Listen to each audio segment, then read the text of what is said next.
പാചകം അറിയില്ലാത്തവർക്കും പാചകം ചെയ്ത് പഠിക്കുന്നവർക്കും അടിപൊളിയായിട്ട് ലേണേഴ്സായിട്ട് പഠിക്കാൻ പറ്റിയ ഒരു അടിപൊളി കറിയാണിത്.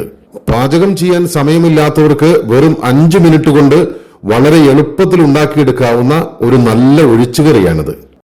ഇതിനു വേണ്ടിയിട്ട് ഒരു ബൗളിൽ നിറയെ തൈരെടുത്ത് നന്നായിട്ട് ഉടച്ചെടുത്തതിന് ശേഷം അതിലേക്ക് പാകത്തിന് ഉപ്പ്, കുറച്ച് മുളക് പൊടി, കുറച്ച് മഞ്ഞൾപ്പൊടി, കുറച്ച് ഗരം മസാല ഇത്രയും ചേർത്ത് നന്നായിട്ടൊന്ന് ഇളക്കി യോജിപ്പിച്ചെടുക്കാം. ഇനി ഒരു ചട്ടി അടുപ്പത്ത് വെച്ച് അതിലേക്ക് എണ്ണയൊഴിച്ച് ചൂടായി കഴിയുമ്പോൾ നല്ല ജീരകം ചേർത്ത് കൊടുക്കുന്നു. അതുപോലെ തന്നെ കുറച്ച് സവാള ചെറുതായിട്ട് അരിഞ്ഞത് ഇട്ട് കൊടുത്തുനിന്ന് വാട്ടിയെടുക്കുന്നു. അതിന്റെ കൂടെ 2 വറ്റൽമുളക് ചേർത്ത് കൊടുക്കുന്നു. സവാള നന്നായിട്ട് വാടി വന്നു കഴിയുമ്പോൾ നമ്മുടെ ഈ തൈര് അതിലേക്ക് ചേർത്ത് കൊടുക്കുന്നു. അതിനുശേഷം കുറച്ച് കറിവേപ്പില കൂടി ഇട്ട് നന്നായിട്ടൊന്ന് ഇളക്കി കൊടുക്കുന്നു.